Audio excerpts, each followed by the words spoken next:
Is it unhealthy to have sex even if you're going to get married? If there's a boundary in place and I say, I know I'm going to get there anyway, so it doesn't matter if I break the rule. What it communicates is boundaries aren't really respected. That whatever the Lord has established isn't really worth honoring.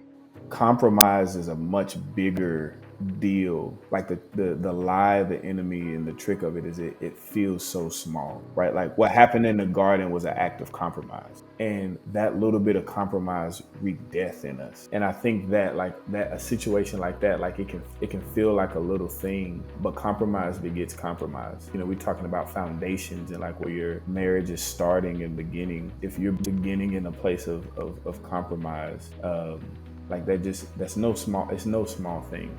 It's going to be the same outcome anyway, so it doesn't matter. And there's multiple facets where that's troubling to me.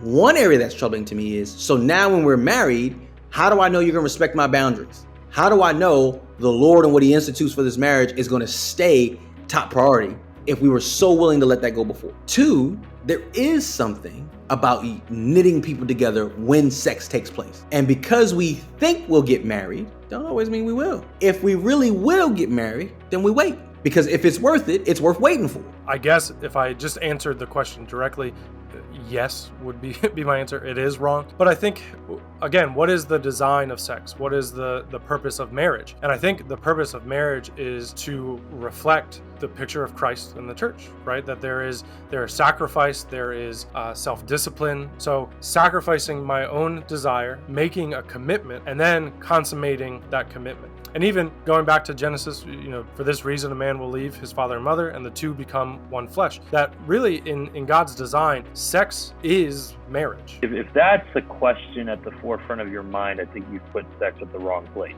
I think you put it as an utmost priority. And I think, again, you've made it something that it's not meant to be. Because if it's in its proper place and you could say, well, I know it's coming anyways, then the easy retort could be, well, you know it's coming anyway. So, you can wait. Is it the worst thing you can do?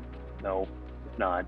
I think sometimes we do that. But is it something that still, I think, is out of the confines of marriage? It is. It just is. And it's still something you might say, theoretically, I've made that commitment. I'm saying I've made that commitment to you.